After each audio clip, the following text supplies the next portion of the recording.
আসসালামু আলাইকুম, সবাই কেমন আছেন? আশা করছি সবাই ভালো আছেন। আজকে আপনাদের জন্য যে কাপল সেটটা আমরা করছিলাম পাঞ্জাবি প্লাস কামিজ, তো পাঞ্জাবির ডিজাইনটা তো অলরেডি আমি দেখিয়ে দিয়েছি। আজকে কামিজের ডিজাইনটা দেখাবো। ব্লকের কামিজের ডিজাইন করতে হলে কিছু মাপঝোপ মাথায় রাখতে হয়। আজকে আপনাদের সম্পূর্ণ ডিটেলসটা জানিয়ে দিব কিভাবে আপনারা কামিজের উপরে মাপ দিয়ে কাজ করতে পারেন। আমি আজকে যে 3 পিসের কাজটা আপনাদের দেখাবো, এটা কিন্তু একটা আপুর নিজের ড্রেস। তারা একই রকমের কালারের কাপড় দিয়ে ফ্যামিলির 4 জনই ড্রেস বানাবে, ছেলে এবং হাজবেন্ডের জন্য পাঞ্জাবি এবং তার মেয়ে এবং তার নিজের জন্য কামিজ। সো পাঞ্জাবির ডিজাইনটা যদি কেউ দেখে না থাকেন তাহলে অবশ্যই এখনই দেখে নেবেন। পাঞ্জাবির ডিজাইনটাতে কিন্তু ইউনিক একটা বিষয় আলোচনা করা আছে, তো আপনারা চাইলে দেখে নিতে পারেন। তো এখানে কিন্তু আমি কামিজের জন্য কামিজের ডিপ কতটুকু নিতে হবে সেটা দেখিয়ে দিলাম, 17 ইঞ্চি পরিমাণ। তো এখানে 17 ইঞ্চি লম্বায় আসবে এবং পাশে নিয়েছি 12 ইঞ্চি এবং এটাকে মাঝখান বরাবর আমি ভাগ করে নিয়েছি।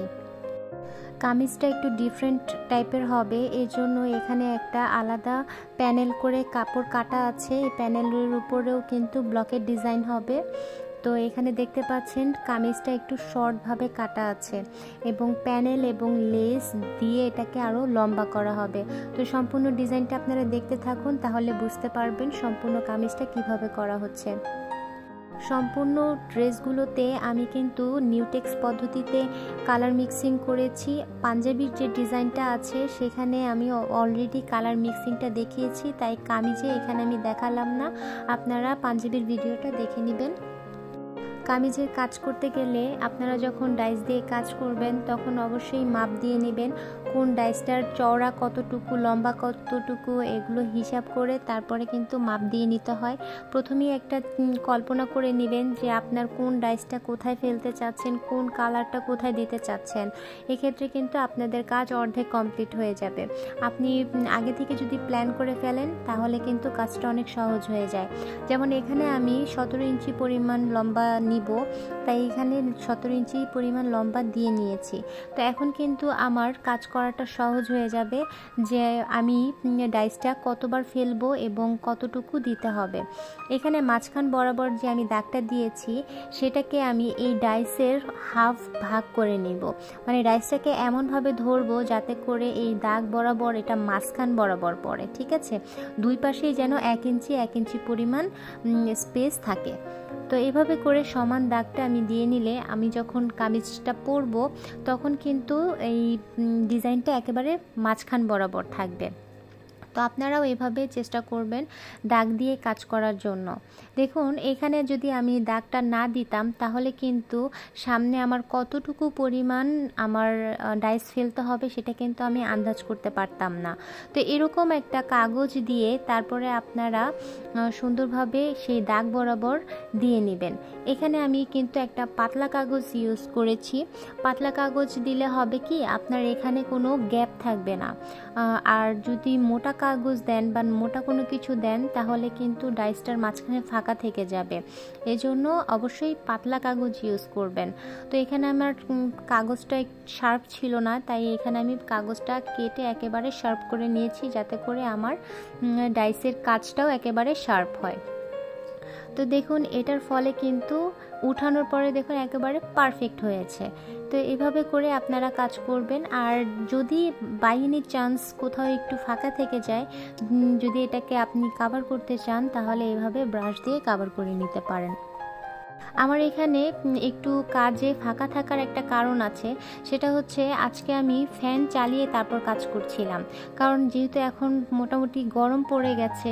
তো যখন কাজ করতে যাই তখন তো অ্যাটলিস্ট 2-3 ঘন্টার মতো কাজ করা হয়ে যায়, এর মধ্যে খুব গরম লাগে, এজন্য কিন্তু ফ্যানটা ছাড়া হয়েছিল। এতে করে কিন্তু আমার রংটা অনেকটাই ড্রাই হয়ে গেছে।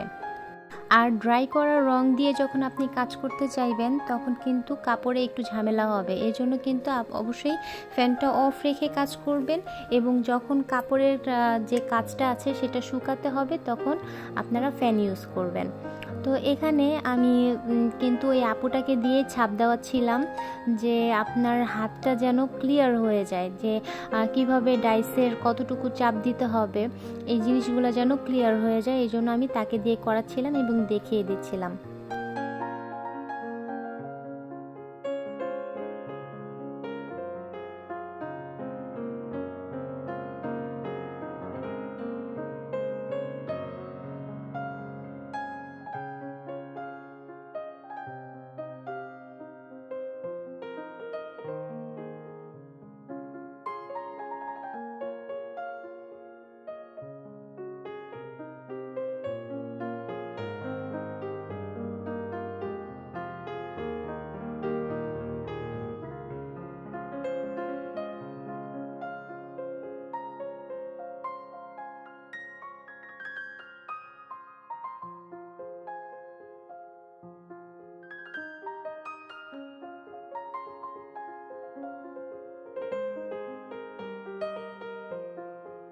কিছুক্ষণ আপু এটার ছাপ দেওয়ার পর আমি দেখলাম যে মাঝখানে মাঝখানে এরকম দাগগুলো ডাবল ডাবল পড়ছে, মানে মোটা হয়ে যাচ্ছে। একটা ডাইস ফেলার পরে আরেকটা ডাইস যখন পড়ছে এটা কিন্তু স্বাভাবিকভাবে বোঝা যাওয়ার কথা না, কিন্তু আপুর প্রতিটা ডাইসের মাঝখানে মাঝখানে একটা এরকম দাগ পড়ে যাচ্ছিল।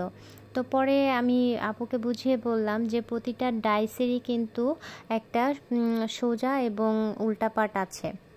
আপনারা প্রতিটা ডাইস খেয়াল করবেন যে একটা পাশ একটু খালি থাকে আর একটা পাশ একটু ভরাট থাকে। আপনি সবসময় ডাইসটাকে যেই স্টাইলে প্রথমে ফেলবেন ওই স্টাইলেই বারবার করে ফেলতে হবে। আপনি একবার ডাইস একবার শুরুর দিক এবং আরেকবার শেষের দিক এভাবে করে কিন্তু উল্টাপাল্টা করে করা যাবে না। দেখুন এখন কিন্তু সেই ডাবল দাগটা আর পড়েনি, ঠিক আছে? এখন কিন্তু একেবারে মনেই হচ্ছে যে সম্পূর্ণটাই একটা লাইন চলে গেছে। তো এই জিনিসগুলো আপনারাও খেয়াল করবেন, এই জিনিসগুলো ভুল করবেন না। এই জিনিসগুলোতে কিন্তু আসলে কাজের পারফেকশন বোঝা যায়। এখানে আরেকটা জিনিস আছে যে কর্নারের যে ডিজাইনটা আছে এখানেও কিন্তু ডাইসটা সোজাভাবে ধরা দরকার ছিল, তাহলে কিন্তু এখানে আমি এখন যে ব্রাশ দিয়ে ঠিক করছি এটা কিন্তু করার দরকার হতো না যদি ডাইসটা সোজাভাবে ফেলা হতো, ঠিক আছে? তো যেহেতু এটা ছাপ দেওয়ার পরে আবার রিমুভ করা অনেকটা কষ্টের, তাই আমি এখানে ব্রাশ দিয়ে ঠিক করে দিয়েছি। যেহেতু এখানে লেস সেলাই করতে হবে তাই এখানে 1/2 ইঞ্চি পরিমাণ জায়গা রেখে তারপরে আমি ডাইসটা ফেলতে বলেছি এবং আপুকে দিয়েই করাচ্ছি যাতে করে তার হাতটা চলে আসে। এভাবে করে কিন্তু সম্পূর্ণ নিচের যে পার্টটা আছে এটা কমপ্লিট করা হবে।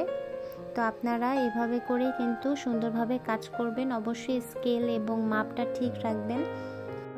আপনাদের যদি আমার এই ধরনের ভিডিওগুলো একটু হলেও কাজে আসে তাহলে অবশ্যই কিন্তু আমার চ্যানেলে সাবস্ক্রাইব করতে ভুলবেন না এবং বেল আইকনে ক্লিক করে রাখবেন যাতে করে নতুন ভিডিও দিলে আপনারা সহজেই দেখতে পারেন। 3 পিসের যে প্যানেলটা কাটা ছিল সেটাও কিন্তু সেলাই করতে হবে। সো এখানেও আমি 1/2 ইঞ্চি পরিমাণ দাগ দিয়ে নিয়েছি যাতে করে আমার স্ট্রেট লাইন ক্রিয়েট হয় এবং কোনো রকমের যেন লাইনটা বাঁকা চলে না যায়।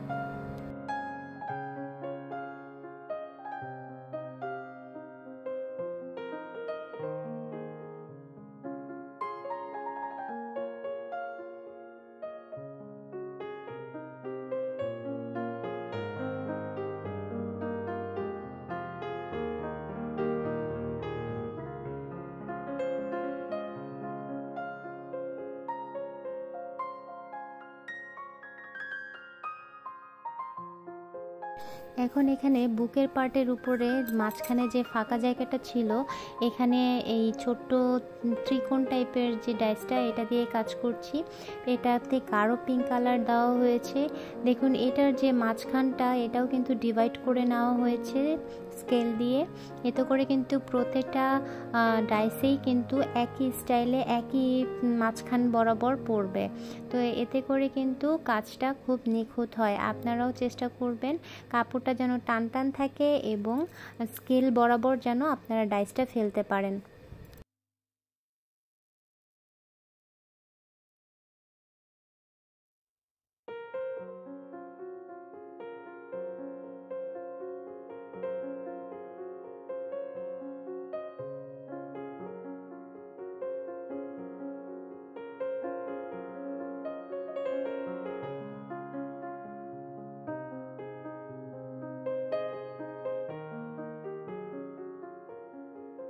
হাতায় এখানে মোটা করে পার করে দিচ্ছি, এতে করে কিন্তু হাতাটাও খুব গর্জিয়াস হয়ে যাবে।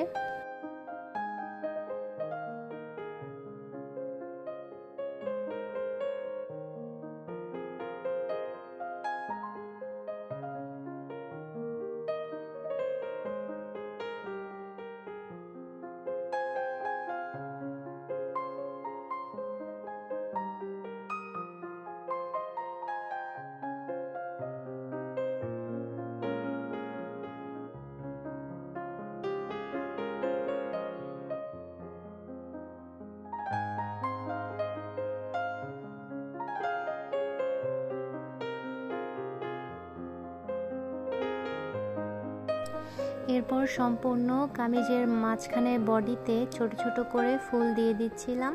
তো আরও কিছু কাজ আছে, এটা সম্পূর্ণ ডিজাইনটা আপনাদের দেখিয়ে দিলেই আপনারা বুঝতে পারবেন। ড্রেসের পিছনে এবং ড্রেসের যে খালি বডিগুলো আছে সেগুলোতেও কাজ হবে। তো আপনারা এটার ফাইনাল লুক দেখার জন্য অবশ্যই আমার চ্যানেলে সাবস্ক্রাইব করে পাশে থাকবেন।